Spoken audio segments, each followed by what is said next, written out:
Hello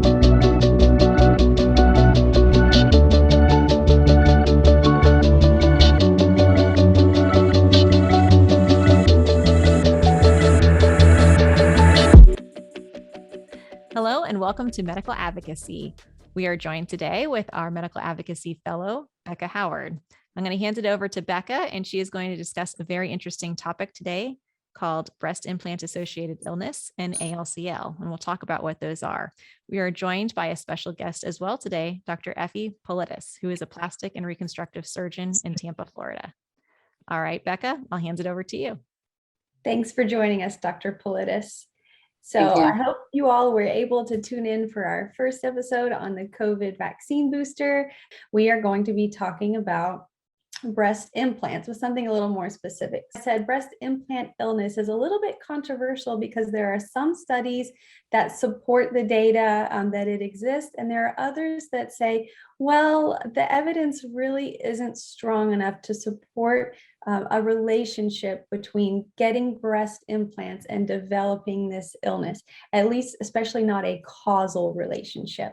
But nevertheless, there are lots of women who, after getting breast implants, will report kind of an onset of systemic symptoms, whether that's chronic fatigue, joint and muscle aches, rash and skin problems, concentration, memory problems, depression, anxiety, dry mouth, GI problems. It kind of runs the gamut. And a lot of these things tend to look more like an autoimmune picture, disease processes that we're already very familiar with, such as Sjogren's or systemic sclerosis, lupus, rheumatoid arthritis, that sort of thing.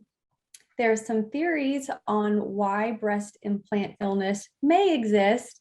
It could be that silicone gel from the implants migrates outside of the implant, and it's taken up by immune cells called macrophages, which then kind of initiates this inflammatory cascade that activates our T cells. There's other theories that the silicone implants act as an adjuvant or kind of an inciting additional factor to increase susceptibility in patients who were already susceptible to autoimmune disorders and may have exhibited those symptoms down the line anyway. Getting the breast implants may have just sort of tipped them over the edge. Again, these are theories. For a lot of women, removing the implants will resolve their symptoms. Sometimes they stick around even after getting their implants removed. Now, there's another distinct disease process that we're also going to be talking about today called breast implant associated anaplastic large cell lymphoma. Now, that's a mouthful, so we'll probably just call it ALCL throughout the podcast. Now, it kind of, in contrast to breast implant illness, it is a true diagnosable condition. There's no controversy there. We know ALCL exists, and it is a non-Hodgkin lymphoma that usually develops in the tissue adjacent to the breast implant, so in that fibrous capsule. Though sometimes it can spread throughout the body. And this can be treated usually with just surgical removal, but it may also warrant chemo or radiation as well. Okay, now that's what I've learned as a medical student in my research and prep for this. Yeah, that was a great summary. Okay, wonderful. I was going to ask, do either one of our plastic surgeons have anything to add before we jump into questions? It's important to just make sure that the patients understand there is a distinction between the BIA ALCL, which is has a diagnosis code associated with it, and BII, which has no diagnosis code because it's more self-reported symptoms. And overall, I think it was a great summary. Yeah. Thanks. All right, then we'll jump into questions. Now, the first one is for each of you. So both Dr. Billington and Dr. Politis, I want to hear from you. What are your personal experiences as surgeons with breast augmentation and reconstruction patients and BII and ALCL? Well, what I would say is it's something that a lot of patients are coming in asking about now more and more. I would say the breast implant associated illness than the ALCL. ALCL seems to still be something that they are not as knowledgeable about. but it's something that we really need to speak to every single patient about in clinic, anyone that's getting a breast implant. And this is not only for breast reconstruction, it's also for breast augmentation. So patients that are coming in doing this for cosmetic reasons as well. What I found is that if you take the time to educate them, to assess the risk, benefits, the alternatives, the pros and cons of getting the implants, and empowering the patients and then giving them a lot of education to make the decision, they feel a lot more confident with their decision. For patients that are coming in concerned about it, I always mention exactly what you said. That is, if they have an implant in already and they feel that it is making them sick, I'm happy to take it out, but it might not necessarily make them feel better. So I try to be upfront and honest about all those things.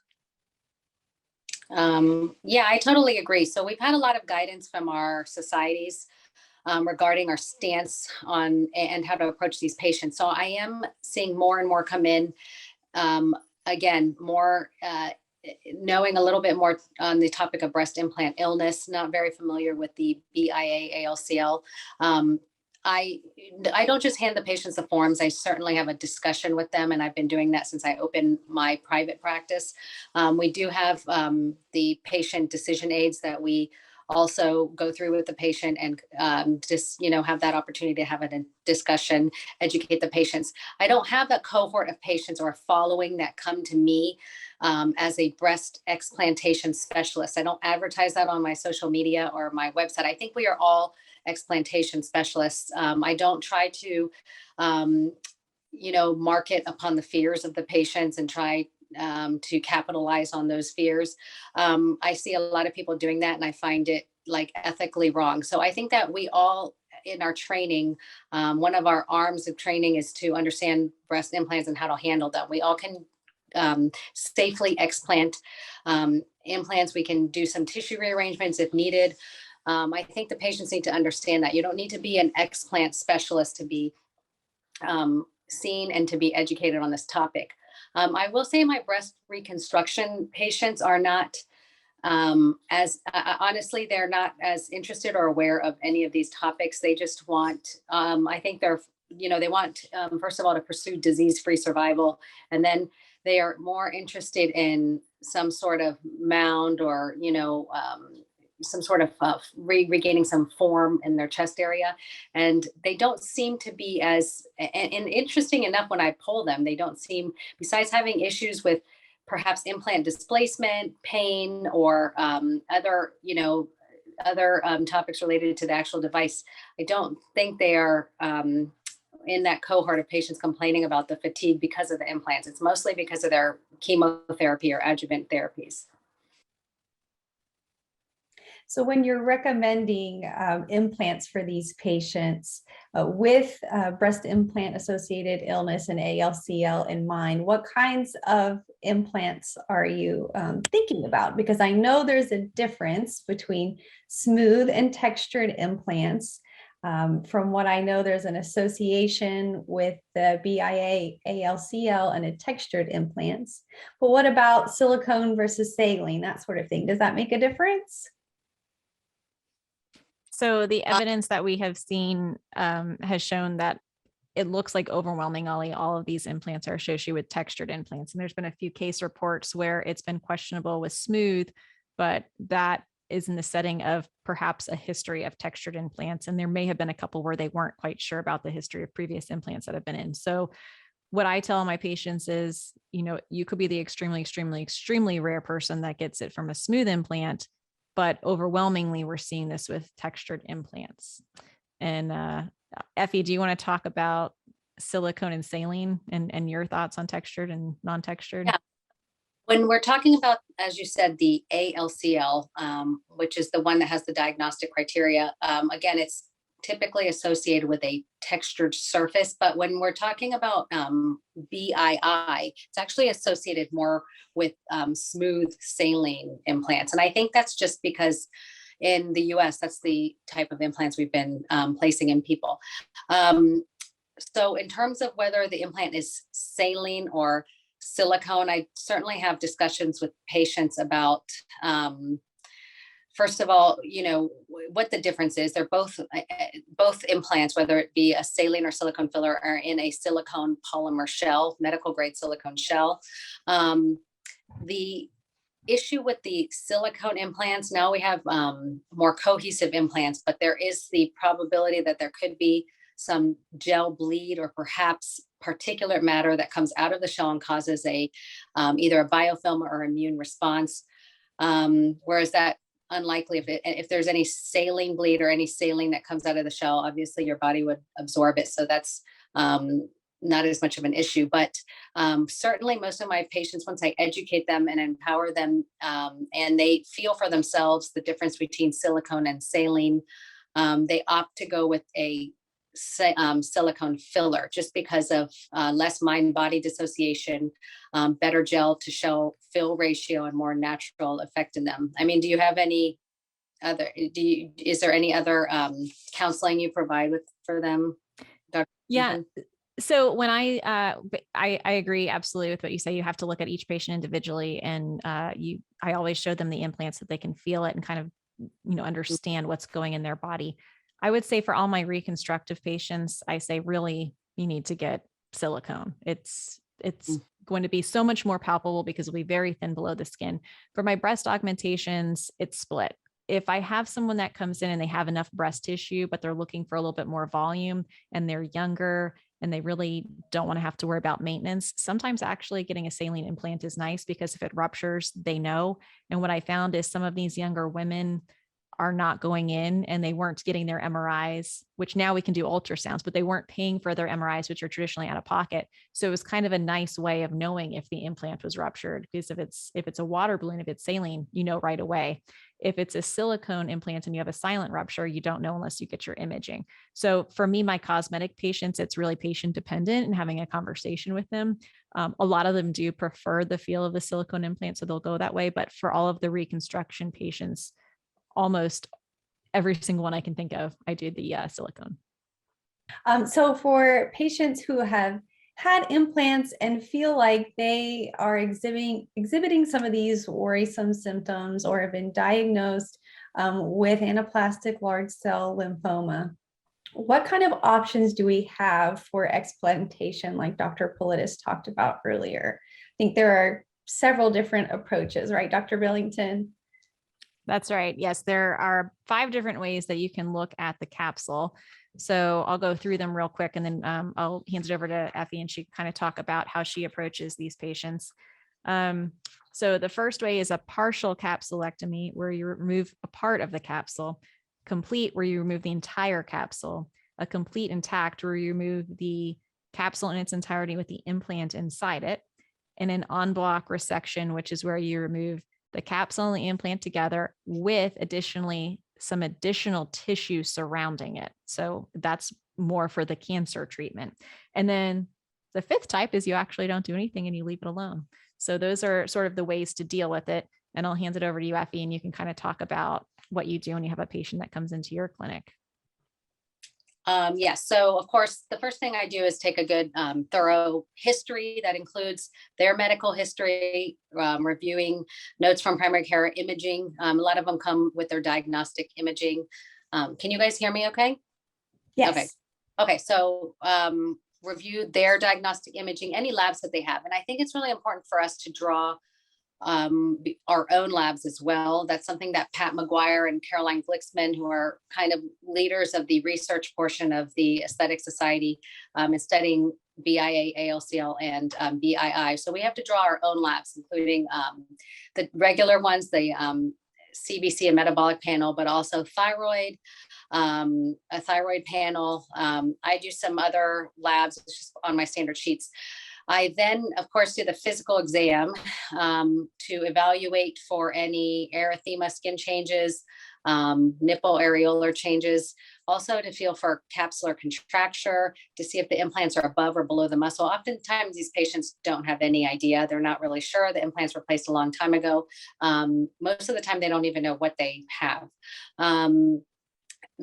Then I decide whether I want to go ahead and gather some of my own imaging. I don't have the handheld ultrasound, but I'm thinking of incorporating that into my practice. Now we have a lot of these Bluetooth ultrasounds that are high frequency and are great for detecting any implant issues in terms of capsules, fluid around the implants. I like to take the patients, I know different surgeons do it differently, but I do like to just take the patients to the OR myself. I like to obviously open the capsule. If there's fluid, aspirate it. I have a discussion on whether I can take the entire capsule out or partial removal of the capsule. I think what we want to relay to the patients is that we, as board certified surgeons, we don't want them coming in and telling us what surgery to do on themselves. I mean, I think we're the experts in the current literature. So I try to direct the patient. So if if they're very low body weight patient, implant under the muscle, very little breast tissue, and there's a capsular contracture, I will try to get the entire capsule out. I think any surgeon would. But if there's a compromise to their thoracic wall, or if it's very dangerous situation, we would leave some of that posterior capsule in place. There's no reason to cause a pneumothorax or any injury to their thoracic cavity or chronic pain. This would, of course, still involve swabbing the capsule, sending the capsule for pathology. So I think my discussions with the patients, and these are the patients that trust me, is I will do what's best for you. I understand the literature. I understand when to do a total, partial, and very rarely en bloc if I'm going to take some tissue, but that's just a very rare occasion when I would have to do that. Some of them I've actually had to do because their implants were ruptured and created such tissue damage. I've had to do a latissimus dorsi flap because of the loss of volume. There was no native tissue there. So I guess when I have these discussions, I just want to tailor it to what our algorithms are that work and not have the patients kind of direct us into what surgery they think they should have. I know the ASERF arm with Caroline Glixman and Pat McGuire are doing some really great studies where they're swabbing the capsules like we do for bacteria, but they're also sending out some DNA genetics to the capsules. They're sending them for heavy metals, and they're studying these in different arms of patients just to see whether there's any cytokines, inflammatory markers, or anything elevated in the BII patients versus patients that are just coming in with implant issues. Yeah. And so just to add on to that, everything that Dr. Politis was discussing was for the breast implant associated illness. So if it's ALCL, and it's really important to differentiate these two. And so we're going to go back and forth and kind of like count this out multiple times during this podcast. If we're talking about the ALCL, it's a different protocol. So since you sort of talked about breast implant associated illness, I'll talk about the ALCL part. I actually just had a patient this week that I was testing for ALCL. So it's typically seen as a late presenting seroma. So they have breast implants, and usually several years down the road, they notice breast swelling. They can have pain. And so I had a patient present like this recently that had implants for 17 years. And as per routine, had no idea what kind of implants, whether they were textured or not. And so what I like to do with those patients is I want to get a diagnosis before I go to the operating room, because that might change my treatment plan. If I know that the patient has ALCL going in, I'm going to want to remove all of the capsule because that's the treatment for it. And that's going to be much more important. And it's going to lead me more towards taking the risk of removing the posterior capsule when it's submuscular, knowing that I am at a higher risk of getting into the lung there, but that if I leave that behind, the patient might have a worse outcome from the ALCL component. And so what I do is if I have enough fluid to access, I'll actually send them to IR. I'll get cytology. I'll get a sample. I'll send that off for cultures. I'll have them tested for CD30 and ALK. And then once that comes back, I kind of know, okay, does this look like ALCL, which is going to be very rare, but is it something I have to worry about? Or is my goal to go into the OR to remove the implant, to wash everything out real well, and to remove the capsule if indicated? And that's really going to be based on the appearance of the capsule. If you have a very, very thin capsule and the patient does not have a specific, ALCL or breast cancer diagnosis, then it's going to be a lot harder to remove that and maybe more risk of bleeding, versus if they have a really hard capsule that maybe is a little bit easier to remove, that will push me towards removing it.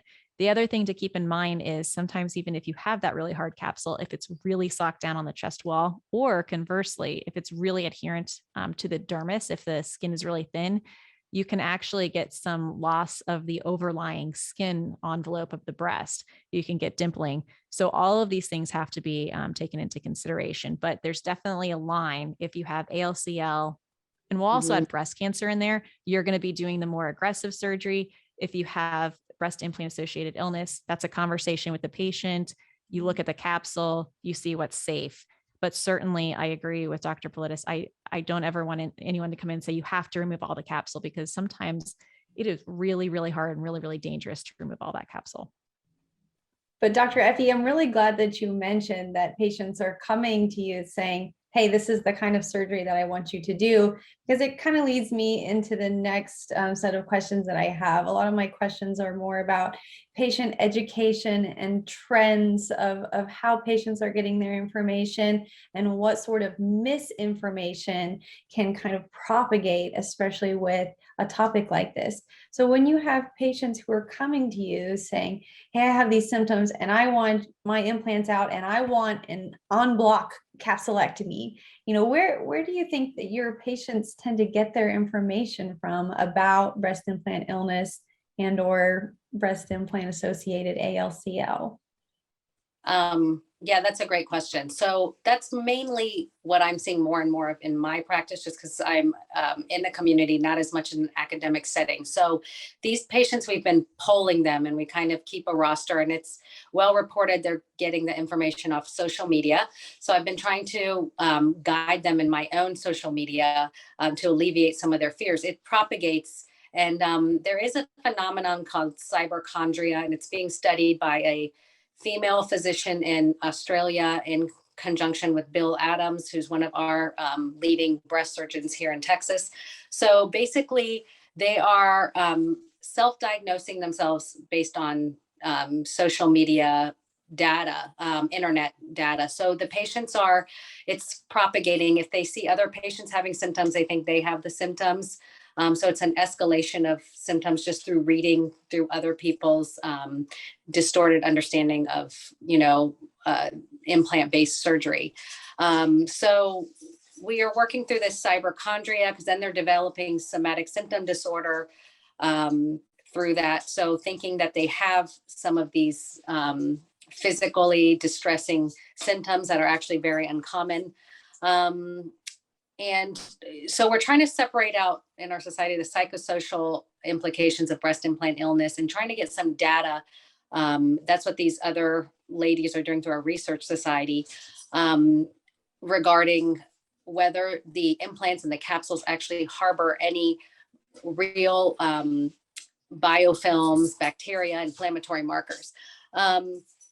So I think it's really important to touch base on this with the patients. Again, educate them about this. I do think some of their symptoms, we have to take them seriously, because the patients are saying that the post-market approval studies performed by these implant companies were only 5 years long. So they're saying if these man-made implants are causing BIA ALCL, which is a cancer, then they could possibly be causing breast implant illness as well. So they just want data and long-term studies. And it's our job to do it. If we don't do it, the regulatory industries and lawmakers are going to start making all the rules. So I think it's just really important for me to gather as much history, figure out where they're getting their information from, provide them with education. But also, I think a big part that we need to be doing is logging all of our implants into a national data, national breast implant registry. So I've been, trying to do my part in that. I'm not running my own studies, but I am trying to educate the patients and also keep very close track of their implants in a registry. Again, I'm an advocate for what the patients want. I do believe that it's their body. If they want their implants removed, that's fine. I just don't want them dictating the type of surgery that they need to be getting or how we proceed with the workup. That's fair enough. Yeah. I absolutely agree with that. I think that it is their body, and if they want their implants out, they should be able to have them out. But I do think you have to have a very in-depth conversation with them about what the risks are and what the benefits are. And the benefits may be none. You might not feel better at all. You might just have the implants out. You might not get rid of this constellation of symptoms that is pretty pretty generic. And a lot of these symptoms, middle-aged women typically feel, anyway. And so we have just an upfront conversation with them about that. The other thing that I tell them is, I don't think you're crazy, because some of them come in almost afraid to talk about it and they think that they're going to be judged over it. And I think one of the important things to keep in mind in medicine is it's constantly evolving and changing, and we're constantly learning new things. I mean, my goodness, there was a time when physicians recommended, smoking cigarettes. So it is possible that there is some connection that we will one day learn about based on all of the evidence we have right now.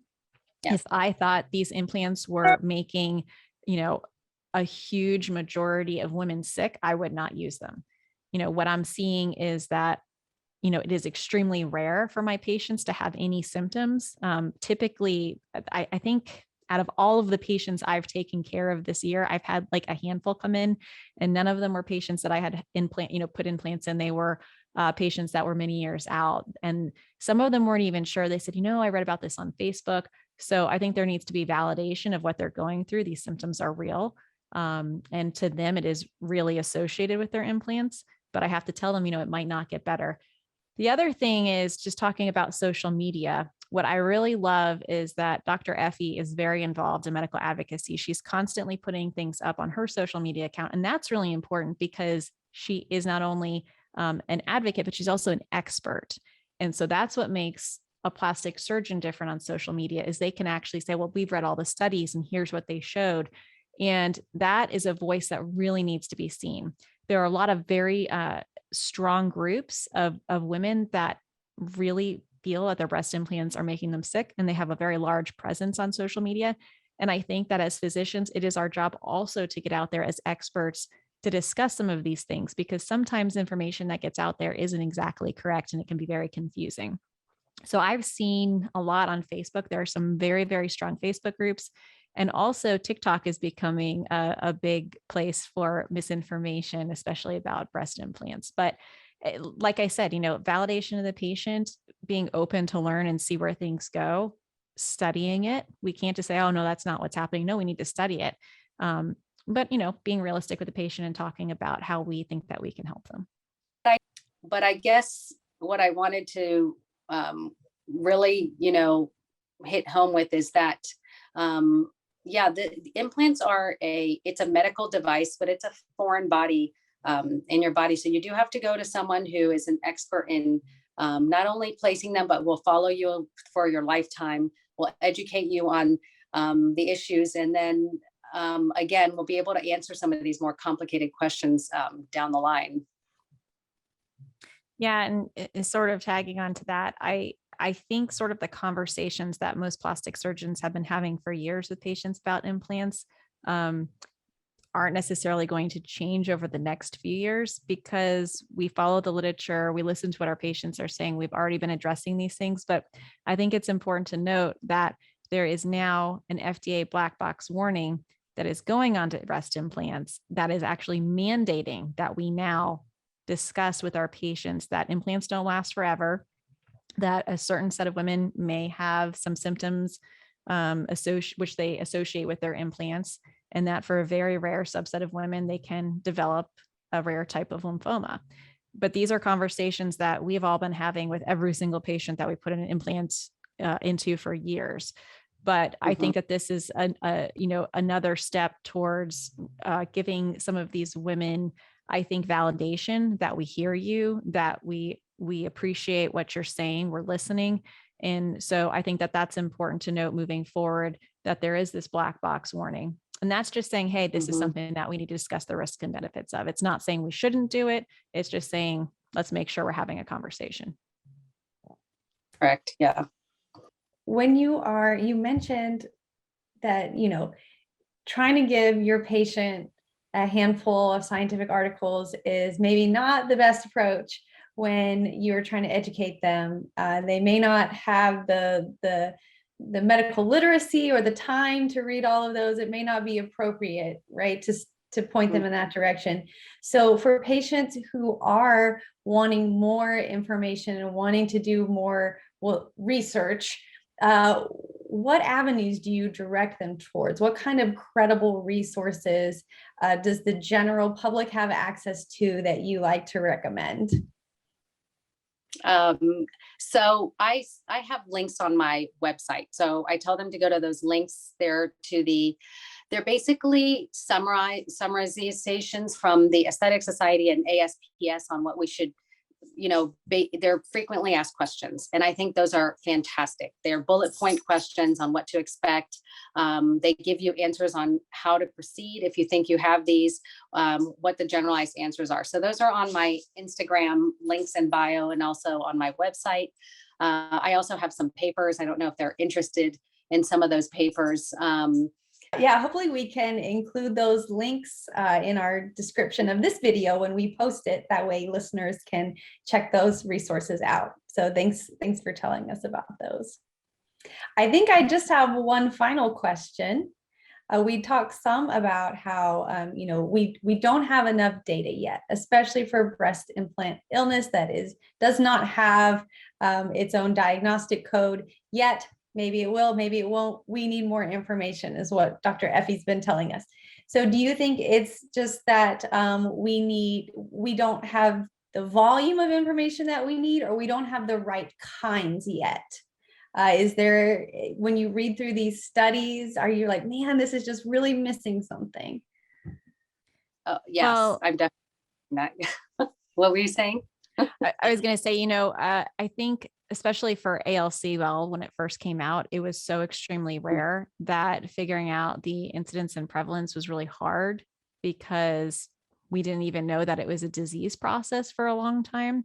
And so I think it wasn't necessarily that we weren't asking the right question. It just was, we weren't asking the question at all because we didn't know it existed. And now it's something that every plastic surgeon knows about.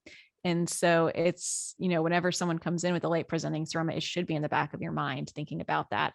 As far as breast implant associated illness, I actually love that these Facebook groups exist, which I know sounds kind of contradictory, because I think it is at least promoting a discussion. And I think it's allowing more people to ask questions. And I think it's also allowing us to study it more, maybe in ways that physicians wouldn't think about. When a patient comes in, they say, this is making me sick. I mean, I think it's important to listen to the patients. And so I love the fact that the patients are becoming involved and advocating for themselves, but that they're working with physicians, because a lot of times when you work together, you find the best pathway forward. So I think that probably in the next 20 years, we're going to see a lot more research on this. I know that there are tons of research projects underway right now. And so I think that all of those women are going to feel more validated as these studies come out. Yeah, I think that's so true. I totally agree. It seems like we have a lot of diagnostic criteria for the ALCL. The breast implant illness, I'm very excited about some of the studies coming out. So several physicians have come together and are creating a large study. It started in 2019. So they're going to have 3 separate arms: women complaining of breast implant illness with implants, women not complaining of breast implant illness, but they have implants and they're just getting breast surgery for other reasons. And then women who have never, ever had an implant in their life, not even a dental implant, not any piece of silicone. Those were the hardest women to find. So they separated these women to 3 cohorts. They've taken them all. Those women were just having mastopexies or reductions. So that was the control arm. I think because of science, the studies are very exciting because they're doing DNA sequencing studies on the breast tissue, the capsules, testing the capsules for all the different pathology, fungus, mycobacteria, cytokines. It was a very well routed type study, and I'm excited to see the results out. The one thing they found, interestingly enough, especially in America, some of the women that were displaying some of these symptoms, it wasn't actually related to the implants as much as having tattoos, maybe older tattoos with titanium and chromium in them. So I thought that was very interesting. So they're picking up some other confounding variables that might be contributing to some of these symptoms. But I'm excited to see what that study shows. But if we can get really much better data, good studies for these patients. There must be something there because it's a worldwide phenomenon of women complaining. So we're not discrediting it. We just don't want regulatory bodies kind of coming in and stepping in to speak for these women. We just want to work with the patient advocates, as Alicia said, towards a path forward, and help women. The other thing, you mentioned the breast registry. I think that's so important because that's something that we can do proactively moving forward and following patients. Because if you do something that's retrospective, it's a lot harder. You can't show cause and effect. Now, having these studies that are very, very large volumes where you have the cohorts, that can give you a little bit more information. But having something where you follow patients over time from, before they actually get the implant in and then moving forward, those are going to help us answer questions a lot more definitively. So a large volume of patients for those cohort studies, and then, doing the prospective studies. I think those are the two things that are going to really add to the data that we have now. Sounds like we've got a lot of great research to look forward to. I'll be very intrigued to see how the results of those kind of change the landscape of the topic and really inform what we already know and how, again, we can advocate for our patients. Well, awesome. Well, thank you so much for all of the incredible questions, Becca. I can tell that you have really researched this topic and learned quite a bit. And you, I think, encouraged both Dr. Effie and myself to ask ourselves harder questions about this topic. So thank you for your time. And Dr. Effie, I know you're a busy surgeon and mom, so thank you for all that you do. And also thank you for all of your advocacy online, because I follow you and I love to watch your posts. Likewise. Thank you, ladies. This has been a fantastic talk. Becca, that you've really researched the topics very well. Thanks for bringing this together. And Alicia, you've encouraged me to to be more of an advocate, get information out there, because I was very timid about doing it, just because that's not something we're trained to do in residency. We're just trained to take care of patients, and now we're trying to get information out there on a different platform, I guess I would say. So yes, thank you for encouraging women to get out there as well, Well, thank you so much. Well, thank you so much, everyone that listened to the end. And we hope that you will follow and send to your friends and subscribe. If you have any questions, please do not hesitate to reach out to us. You can follow both of us on social media. I am at Medical Advocacy. And Dr. Effie, can you give your Instagram handle? Yeah, at Dr. Effie Politis. All right. Well, thank you all so much, and we will see you next time.